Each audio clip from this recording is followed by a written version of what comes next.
Hey gamers, Chris here. So what's my favorite first level spell in the game? You guys know it's Find Familiar. But why is it my favorite spell in the game? Well, that is the topic for today's video. So, welcome to Treantmonk's Temple.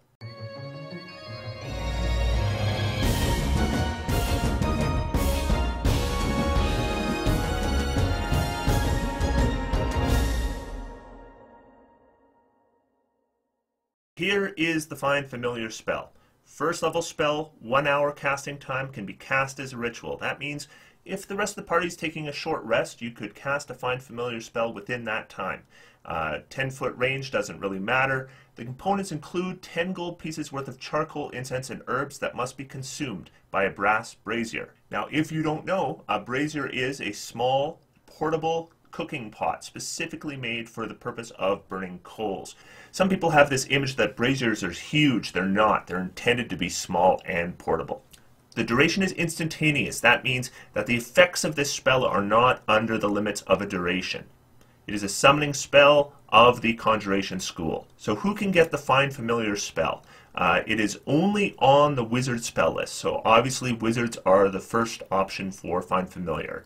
Secondly, if you are a warlock and you reach 3rd level, you can choose Pact of the Chain that will give you access to the Find Familiar spell, and it will give you 3 improved forms that familiar can take. Because it is on the wizard spell list, that means it's also available to arcane tricksters and eldritch knights. A warlock who took the Book of Ancient Secrets would also get access to rituals and therefore could take the Find Familiar spell. They would not get the improved version that Pact of the Chain gets. And finally, a bard could take Find Familiar with magical secrets. I would normally not choose Find Familiar because such higher level spells are available, though I might consider it with a lower bard with my 6th level picks. And of course, anyone can get the Find Familiar spell through a feat. There are 2 feats that could give you the Find Familiar spell. The first is Ritual Caster. You would choose wizard spells as your rituals, and then you could take Find Familiar as one of your initial options. However, taking that feat will require an intelligence score of 13. The second option is the Magic Initiate feat. Now, anyone can take the Magic Initiate feat. It has no requirements, and you could take Find Familiar as your first level spell option that would allow you to cast it once per day, not as a ritual, as a regular spell. Now I want to talk about the biggest misconception people have about Find Familiar. It wasn't that long ago. I had a friend, I was helping him with a build for his wife. She had found an image online that she really liked. It was this dwarven witch, and this witch seemed to have some kind of dragon crawling over her. Now my friend didn't want a pseudo-dragon familiar for this character because he felt that the pseudo-dragon was a weaker option compared to the other options available for a Pact of the Chain warlock. And I get that. He wanted an imp familiar for this character. And this falls under the standard misconception, that the idea that you have an imp familiar or a pseudo-dragon familiar. You don't get either of those. You can get a pseudo-dragon familiar using the familiar variant rules contained within the monster manual, and the rules for that are listed there. They are not the same as the Find Familiar spell. A familiar gained through the variant rules within the monster manual would be a true pseudo-dragon, and it would share with you its magic resistance. However, all the other little traits of the Find Familiar spell are not included with the familiar variant. When you cast Find Familiar, you don't get an owl familiar or an imp familiar. What you get is a spirit. If we read the spell, you gain the service of a familiar, a spirit that takes an animal form that you choose. Bat, cat, crab, frog, etc. Appearing in an occupied space within range, the familiar has the statistics of the chosen form, although it is a celestial, fey, or fiend, your choice, instead of a beast. This means if you have Pact of the Chain, you can summon a celestial familiar that takes an imp form. That is perfectly within the rules. And if you cast again, then that celestial familiar would simply take the new form that you choose, maybe another imp, maybe something else. So that's just something to remember. You don't have a hawk as a familiar. You have a spirit as a familiar that happens to be taking hawk form at this moment. By casting the Find Familiar spell again, you can have that spirit take a new form of your choice.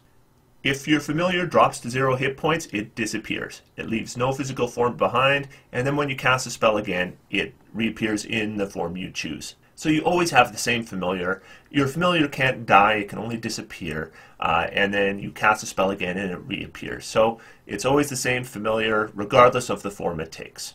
This means there is the versatility there, because if you look at the list, even the standard list of find familiar options, we have flying creatures, we have swimming creatures, we have creatures with climb speeds, creatures that are inconspicuous, other ones that maybe are faster or better at stealth or have special senses, so we can switch all those around. You can't have more than one familiar at a time. If you cast a spell while you already have a familiar, you instead cause it to adopt a new form. And this is something you should be doing all the time. If you are normally using an owl familiar and then you're going to be going underwater, then you cast it again and then you turn it into an octopus familiar. Or then you need a spy to get into a small hole and then you cast it again, turn it into a rat. So that is the kind of thing you do with this. And it's only a 10 gold piece cast, so once we're a couple levels in, that's not a big deal. This is very important. Your familiar acts independently of you, but it always obeys your command. In combat, it rolls its own initiative and acts on its own turn. A familiar can't attack, but it can take other actions as normal. And when you cast a spell with a range of touch, your familiar can deliver the spell as if it had cast the spell. Your familiar must be within 100 feet of you, and it must use its reaction to deliver the spell when you cast it. If the spell requires an attack roll, you use your attack modifier for the roll. So this is important. These two things, the way they work together, is important because your familiar acts on its own turn. I've heard of characters who take, say, Shocking Grasp instead of a ranged cantrip, and then they use the familiar to deliver the Shocking Grasp instead of a ranged cantrip each turn on their turn. Now these people must be playing by some kind of house rule, because as it's written, this is a very difficult combination to deliver offensive spells. Because your familiar acts on its own turn, that means it must move into position on its turn. And then, if the enemy moves before you cast the spell, then that familiar is out of position and it can't deliver a touch spell for you anymore. Now, if you're thinking that maybe the familiar could ready an action to do a dash to get it into position on your turn, that readied action would require its reaction, which means it can no longer use its reaction to deliver the touch spell. So there's really no way to work it. The only way it works is if you move the familiar into position and it happens to still be in position at the beginning of your turn. So there's a lot of things in play here that could go wrong. So I really don't recommend using a familiar generally as an offensive spell platform. While your familiar is within 100 feet of you, you can communicate with it telepathically. Additionally, as an action, you can see through your familiar's eyes and hear what it hears till the start of your next turn, getting the benefits of any special senses the familiar has. During that time, you're deaf and blind with regard to your own senses. So this is the primary ability we use when we're using the familiar as a scout. So, for example, if you want to spy on some people, you could have your spider familiar just go up into a corner of a room, and then you can see and hear what's going on in the room. Furthermore, it's often used to take some kind of flying familiar and have them fly 100 feet straight up, and that gives you literally a bird's eye view of the surrounding area. Very useful in outdoor adventures. And while we're talking about scouting, if you are a Pact of the Chain Warlock, you can get an invocation called Voice of the Chain Master, and it allows you to communicate with your familiar anywhere on the same plane of existence telepathically. In addition, you can view through its senses anywhere on the same plane of existence, and because you can have a familiar like an imp that could be invisible all the time, have a dark vision of 120 feet and flight, you can use this essentially like an arcane eye, where you could potentially scout out entire dungeons without ever entering them. And this is available like right at level 3. Well, arcane eye wouldn't be available till level 7 at the earliest. Now this is handy. As an action, you can temporarily dismiss your familiar. It disappears into a pocket dimension where it awaits your summons. Alternatively, you can dismiss it forever. As an action, while it is temporarily dismissed, you can cause it to reappear in any unoccupied space within 30 feet of you. So this is useful because your familiar isn't going to have very many hit points. And sometimes you go into a situation where you know there's damage to be taken. So it's very useful to dismiss your familiar and then simply bring it back after that danger has passed. And because it's only an action, then you don't need that 1 hour that's normally required to cast the spell.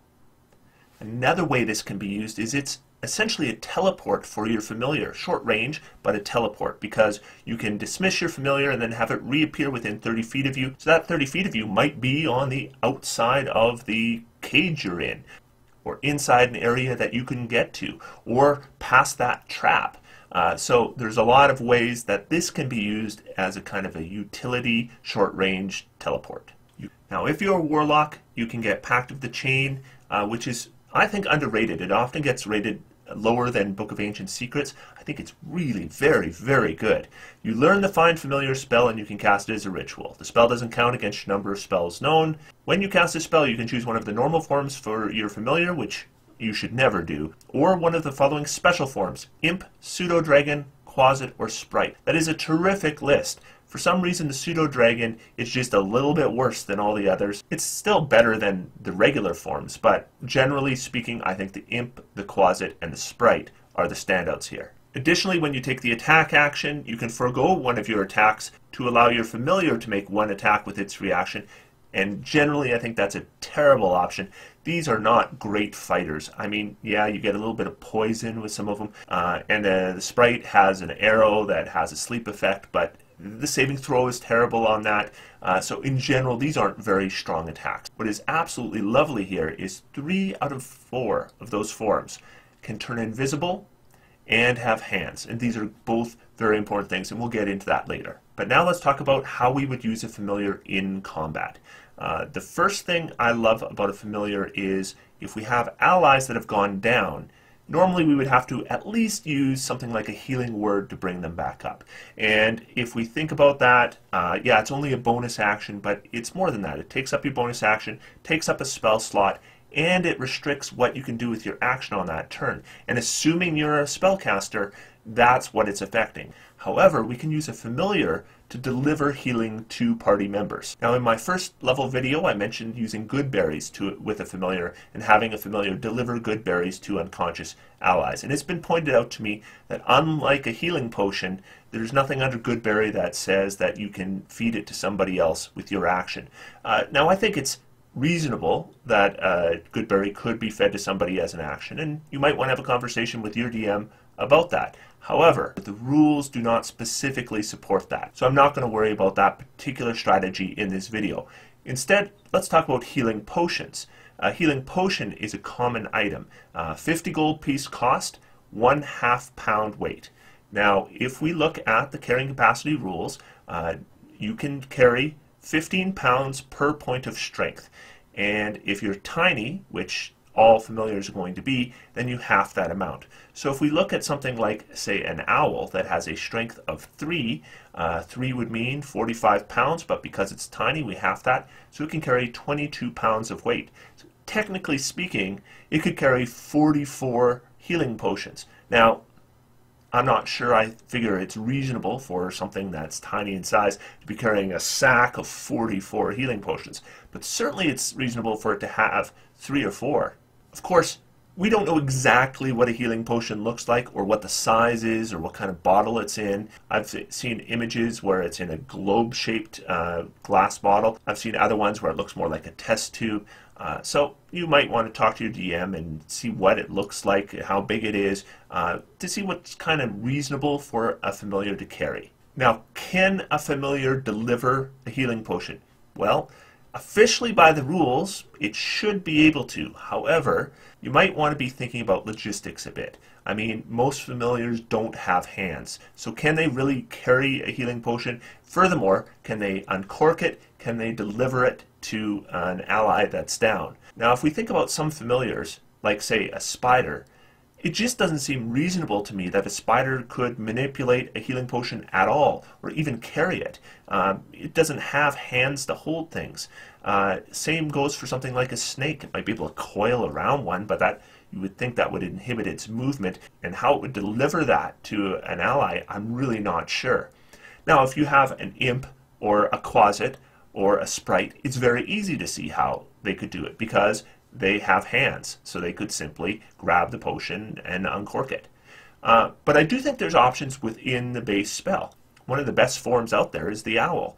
Now, the owl has talents, and those talents are made for the purpose of grasping things. They grasp branches, they grasp prey, they carry prey. Perfectly reasonable to assume they could grasp and carry a healing potion. And I think it's very reasonable to assume that they could grasp a cork with those talons and tear that out easy enough. Now, would they have the fine manipulation to tip that healing potion into an ally's mouth?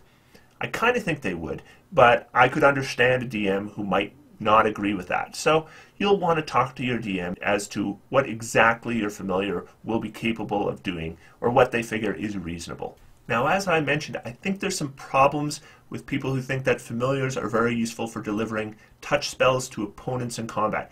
That doesn't mean the ability to deliver touch spells isn't useful. I do think a familiar can be a lot more effective in delivering touch spells to allies through buffing, because you can simply communicate with that ally, let them know that the positioning by the familiar is important, and then they can make sure they're in position on your turn. So what touch spells we have access to really depends on whether we're playing a warlock or a wizard or simply another class that is selected, find familiar, maybe through a feat. So we really might have any spell in the game, and a familiar can deliver touch spells. So when we're delivering to allies, there's a number of spells I think, depending on your situation, might be useful to use a familiar to deliver. And here's a quick list of ones I think are kind of standouts. The Cure Wounds spell is one option. Dark Vision in a case where an ally maybe can't see. Death Ward if an ally is about to go down. Fly could be useful to deliver if mobility is an issue. Freedom of movement, fantastic if an ally has been paralyzed. Greater invisibility, of course, is a terrific combat buff, especially for something like a rogue. Greater restoration can be absolutely vital when it's needed. Guidance, one of my favorite cantrips, is delivered by touch sometimes. That ally isn't in range for you to get to. Lesser restoration, of course, is a touch spell. Magic weapon may be important if an ally is facing immunity or resistance to non-magical weapons. Protection from energy, protection from evil and good, protection from poison, all touch spells. True Seeing is a touch spell. Spare the Dying, of course, also useful to deliver. Here's an important one. Revivify is a touch spell, and of course we have that time limit on that, so mobility in the ability to deliver that is very important. So there's a lot of different spells that I do think could be useful to deliver by familiar. Now, another thing a familiar can do in combat is contribute. There are multiple ways a familiar can contribute in combat. The first is the help action. And people have asked me, do you really use your familiar to use the help action every round? What does your DM think about that? And the answer is no, I don't do that. I point out that it can be done within the rules, but you really have to know your table. How is your DM going to feel about that? How are the other players going to feel about that? Are they going to feel like it is an exploit and maybe resent it? You don't want to get into that kind of stuff. When I use my familiar to deliver a help action, it's usually in a dramatic moment. Maybe it's a case where a fight turned out a lot tougher than we thought, or maybe an ally is in trouble and really needing an attack to work out for them. Then I'll use the help action. It becomes a dramatic thing, and then I can describe it, and maybe the owl gets in the face of the enemy or something like that. And that makes it more palatable for the table I play with, so I use it once in a while. But by the rules, a familiar can deliver the help action on its round, and that will give advantage on one attack. And it might be you or it might be the rogue to give them their sneak attack. Now, another way you can potentially use a familiar in combat is something like the Dragon's Breath spell. The Dragon's Breath spell would allow you to give your familiar the ability to use Dragon's Breath each round. You choose the type of damage, and it creates a 15-foot cone, and then it's a dex save or 3d6 damage. Now that sounds like an attack. Within the rules, using an area of effect attack like Dragon's Breath doesn't use the attack action because you're making no attack roll. It's a saving throw spell. So if it was a spell where they had to make an attack roll with it, the familiar would not be applicable. But technically speaking, because there's no attack roll, Dragon's Breath isn't an attack. Again, know your table. Is that going to feel like an exploit?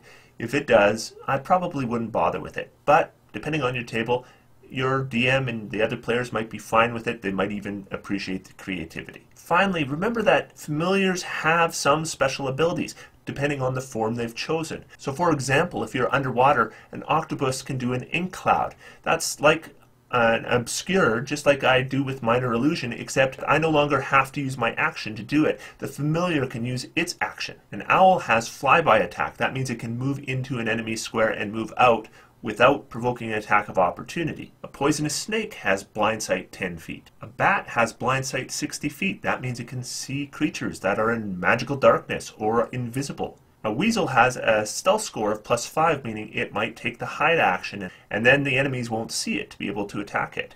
A hawk has keen sight, which gives it advantage on perception checks that rely on sight.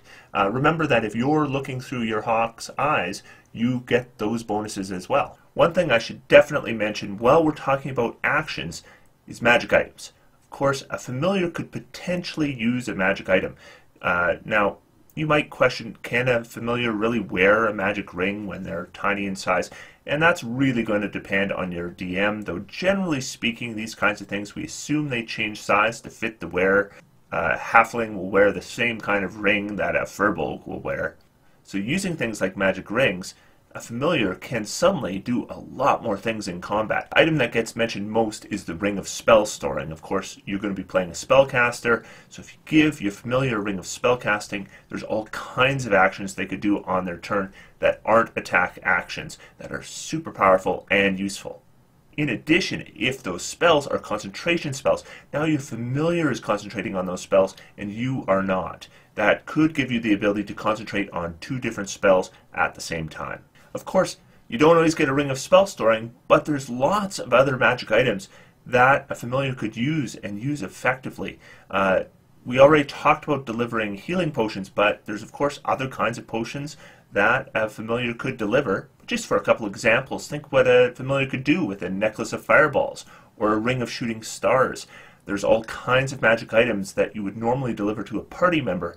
You need to think about, can your familiar use that item, and if so, maybe that's what they'll be doing in combat while you're doing other useful things. So when it comes to magic items, just remember that your familiar has actions, and although they can't deliver the attack action, there's lots of other actions that magic items will allow you to do that are incredibly useful in combat.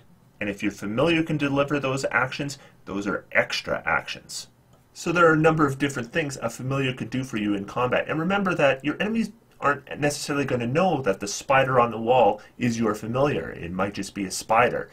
So that can also allow you to give that familiar a chance to move and do things. And until it does something that gives it away as a familiar, there's no reason to think that your enemies will react to it. Now, if you have an imp, a quasit, or a sprite as a familiar, then it can be invisible whenever it wants to.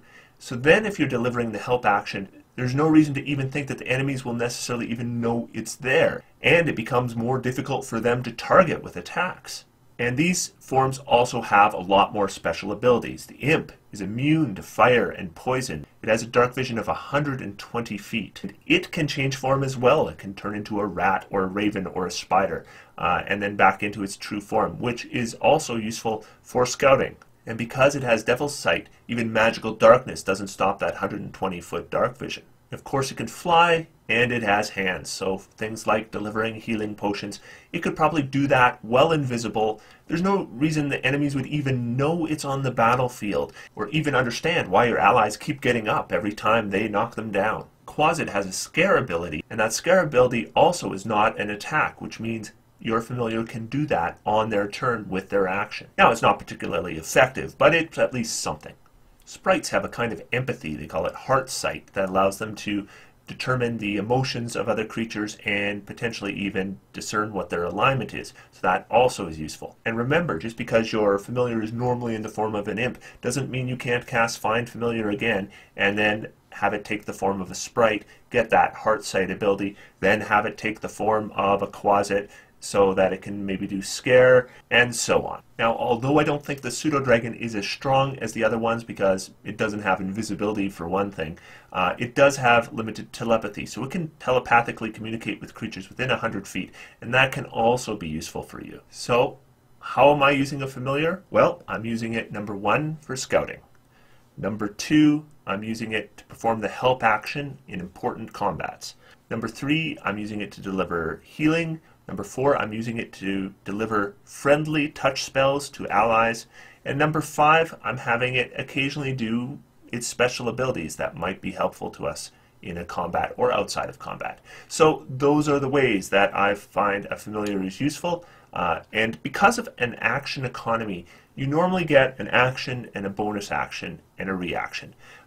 Being able to have a familiar that can perform other things outside of that or in addition to that, it's what we call the action economy. Every little thing you can do beyond your base 3 things makes you more powerful, makes your allies more powerful. So although a lot of the things it does are fairly minor, the fact that it can do them essentially for free is just a bonus. So what kind of things do you use your familiar for? Please let me know in the comments down below. I would love to have this be a brainstorming session. So tell me what you think. In the meantime, I'm going to sit back and relax. And I'm going to have some fun, because D&D's for everyone. Thanks guys, and I'll see you next time.